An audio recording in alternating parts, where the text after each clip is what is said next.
Hi, Rod. We're here in Vienna, Austria, at the SAPinsider event for EMEA. It's been a great show. We've been one of the sponsors. As one of the sponsors, we're lucky enough to be able to do 2 sessions. I did a thought leadership session, and Emil did a demo that covered business roles and role modeling functionality. So, Emil, do you want to maybe just give us a high-level overview of what you covered and what are the benefits of that functionality that you demoed? Yeah, so what we see is a lot of companies are struggling with the business role concept, and wanting to get the benefits of what the business role can offer, but often struggling in getting their business roles to be well aligned with what users are actually doing in the system. So the business role, first of all, has quite a few benefits that can bring efficiencies to companies that want to assign access to potentially many systems, but also coming with the additional ability of being more flexible than the SAP composite role. So the functionality that we've introduced is now helping companies with business role modeling and just helping them designing the business role that it's a better fit for what the users are actually doing in the system.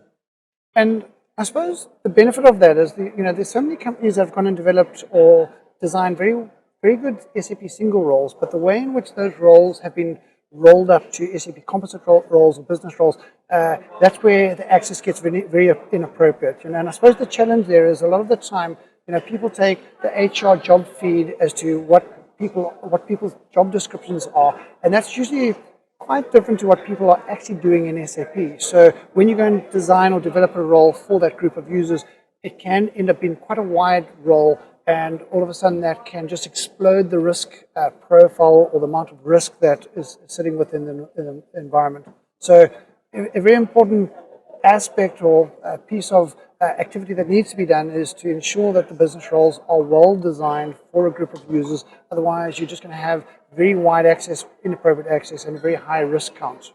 Yeah, exactly. And I think what we're seeing now is there's such an ideal opportunity for a lot of customers that are in the process of moving to S4, that have actually got the ideal opportunity to redesign those business roles, and as you said, is align them better to what the users actually need. Yeah.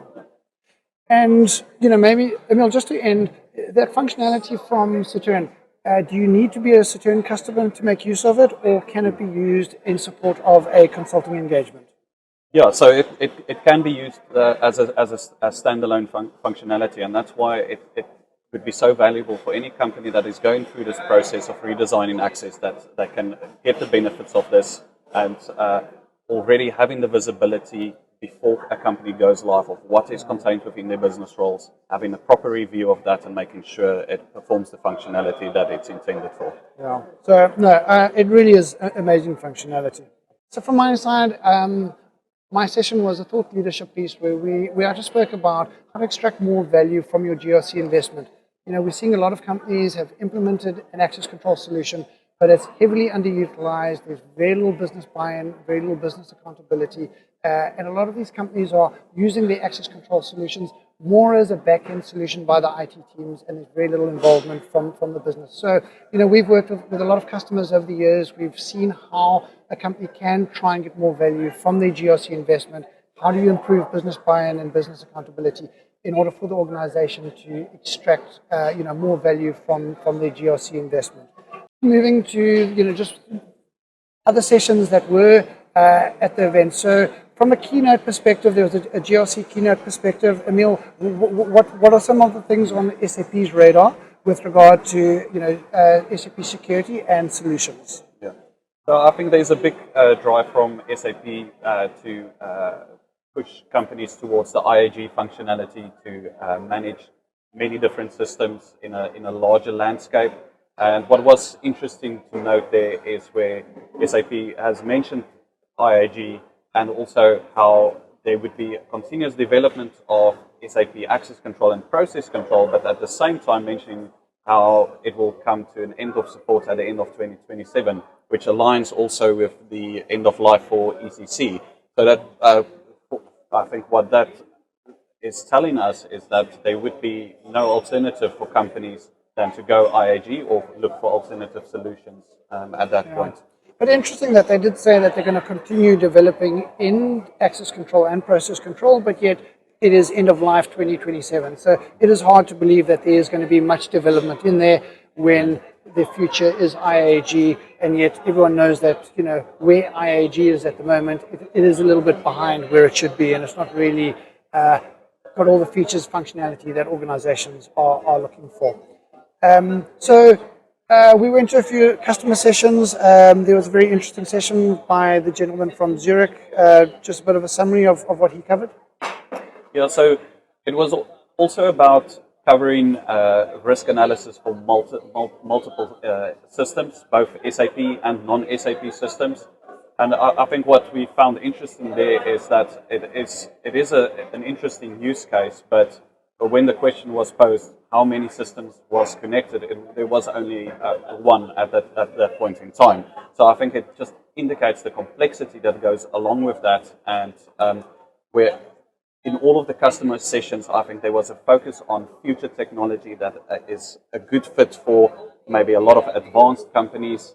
Talking about IAG as well, it's a lot of connection to many different systems, but a lot of the customers that we are speaking to are looking at core functionality and managing the basics well, which gets back to the the topics that you were discussing. And you know, as we've mentioned before, you know, a lot of companies have got GRC or access control, but yet they can't get that right. But yet they're all looking for new solutions, new security solutions like process control. But we keep on saying to them, please just get your house in order with access control before you even consider process control, etc. There's a lot of control that can be done with access control, but those organizations aren't really getting that right at the moment. Yes, and one of the big points that we focused on was underutilization of the GRC solution, and adding more complexity to that with an IAG, it's not going to facilitate or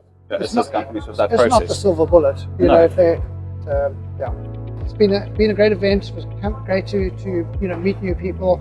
It's our first event in Europe for a while. A brilliant time, and we look forward to seeing everyone next year.